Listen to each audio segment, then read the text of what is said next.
Very good morning to Dr. Morani and to all my friends. Today I'm going to talk about effective filter hypothesis. Now, what is effective filter hypothesis? Effective filter hypothesis is a theory that is proposed by Question, one of the leading scholars in second language acquisition.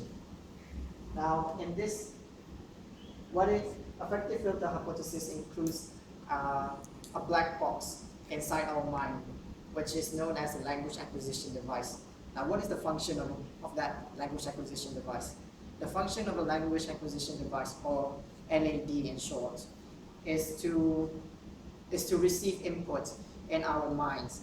Whatever it is that we have learned, it will be through in our mind. Now, effective filter hypothesis can have 4 factors, which include motivation, attitude, self-confidence, and anxiety. I will relate all these four factors in my experience. In terms of attitude, I had a good attitude while learning during my secondary school. I am always focused in class. Every time when the teacher teaches in front, I always pay attention. The second would be self-confidence. Knowing that I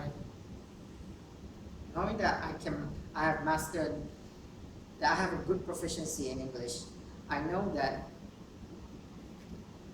in terms of attitude, that in terms of confidence, I am very confident in English.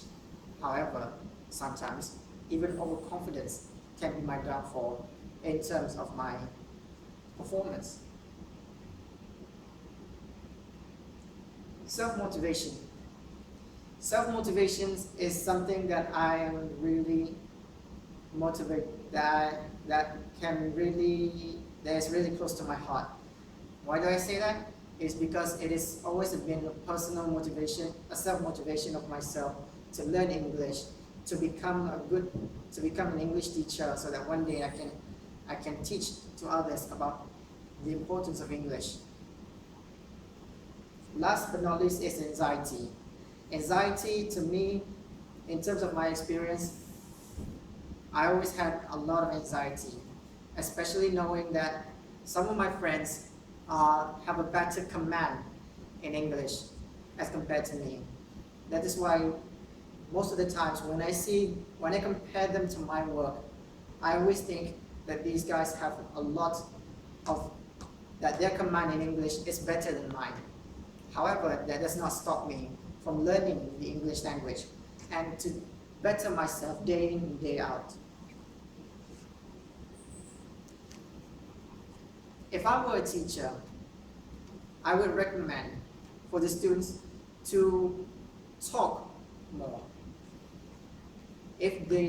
Because they are learning a second language, and nothing says like learning rather than applying it yourself. If they do not talk, then I will not know whether they have learned or not. So I encourage them to talk more. I encourage them to speak more, so that they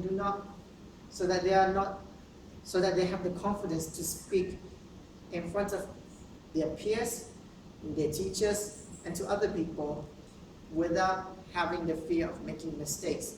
Because as we know, the effective filter says that if we are very nervous to talk or even to make a mistake, our input will be low, and the result is that the students will not know what to speak. And thus ends my video presentation on effective filter hypothesis. I thank you.